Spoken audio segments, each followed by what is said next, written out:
Batman, the Knight of the Night, protector of Gotham City and one of the most iconic heroes in the world.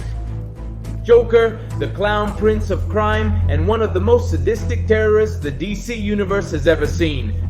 Of all the villains in Batman's extensive gallery, without a doubt, Joker is the one who has hurt both Gotham City and the Bat family the most. The death of Jason Todd, the attack on Barbara Gordon, or the murder of James Gordon's second wife, Sarah Eason, certainly show us that Batman must feel a deep hatred for this character.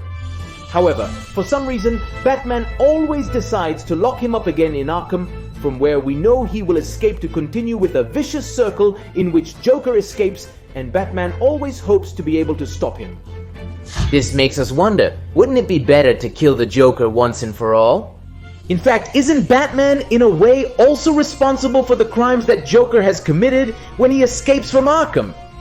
I'm Go, the Geek Monitor, and welcome to a new video essay. If it's your first time on the channel, I'll tell you that here I like to take comics very seriously and analyze them in depth to be able to see beyond the obvious. Today I will analyze the ethics of the Batman character to try to answer a question that I think we have all asked ourselves.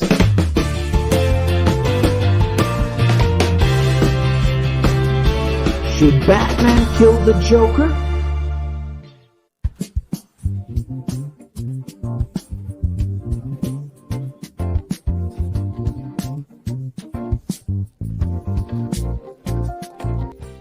Chapter 1. Brief Ethical History of Batman.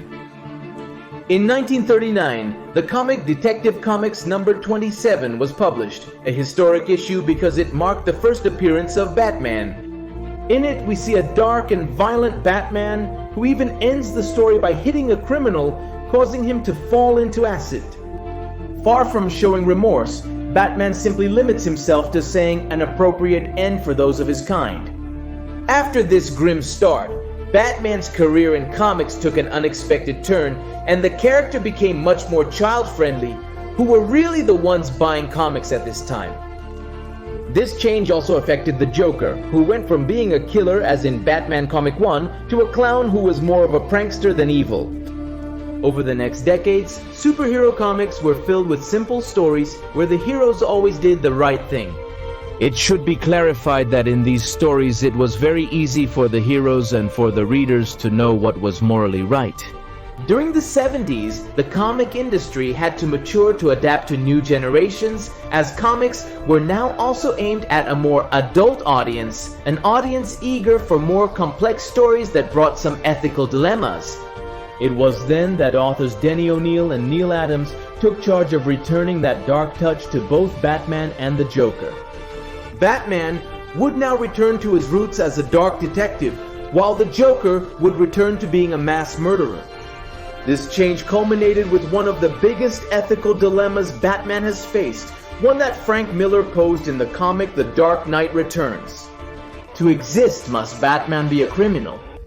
In this comic, Frank Miller seems to tell us yes, Batman is now a vigilante who operates outside the law. He no longer has the backing of the police department, much of Gotham City, or the United States government.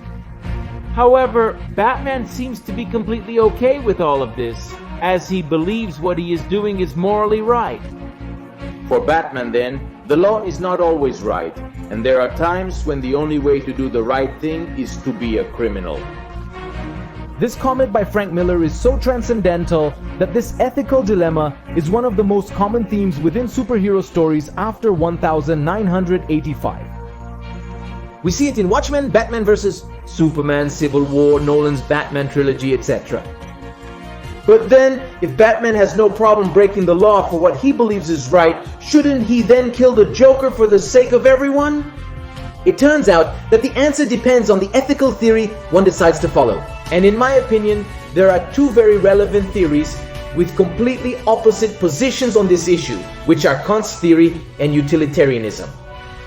Chapter 2. Kant versus utilitarianism. Is it okay to steal to feed a child who is dying of hunger? Most people would probably say yes, but now let's make this more difficult. Is it okay to kill billions of people to save trillions of people?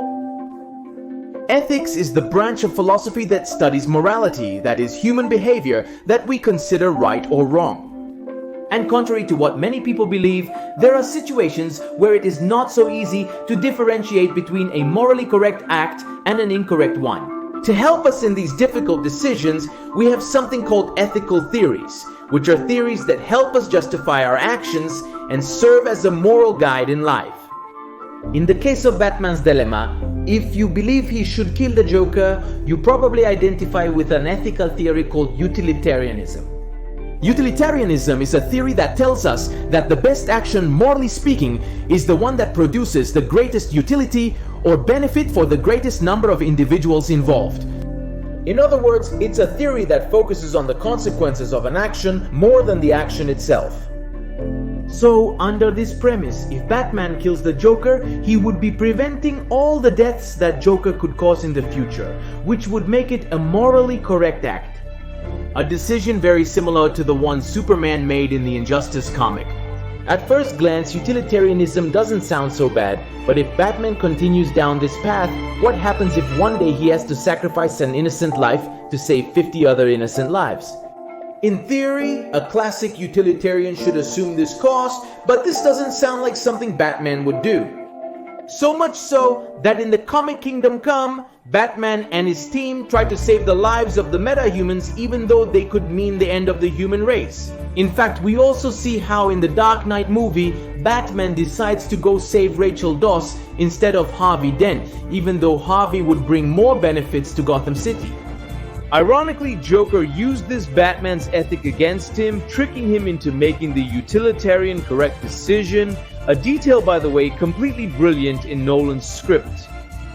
In most stories, Batman seems to be extremely faithful to his personal rules, so we can say that Bruce Wayne followed something known as Kantian formal ethics, a theory developed by the philosopher Immanuel Kant, another person who was also extremely faithful to his personal rules. So much so that he had a whole set of rules to follow for a party conversation to be successful.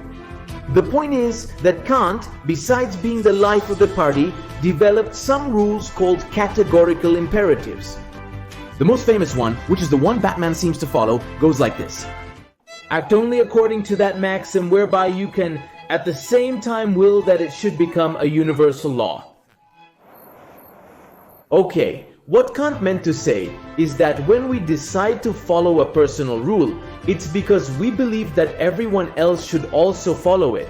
In other words, if you believe that spending time with your family is morally right, it's because you think everyone should spend time with their family. But, on the other hand, if you kill, you are agreeing that killing is an option, and in a certain way, you are agreeing that other people should kill. Batman obviously does not agree with the universalization of killing, and that's why he makes no exceptions, not even for the Joker. In fact, Kant said a very good reason. Recently, Zack Snyder said at a public event that Batman obviously has to kill. It's a real world. He mentioned that just like Watchmen talked about a real world.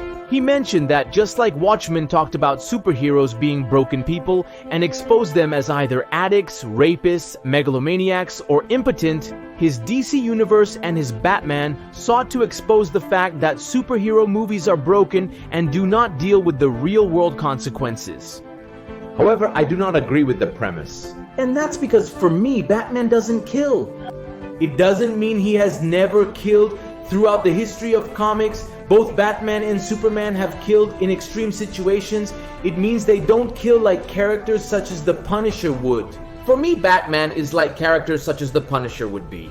For me, Batman is a person who does everything possible not to kill, to find the other solution, and takes this rule to its ultimate consequences, to such a degree that on one occasion he saved the Joker from dying in the electric chair for a crime he did not commit. And that's how heroes are. It's not about them being real, it's about the situations they are immersed in being real, but they are figures we aspire to be in those difficult times.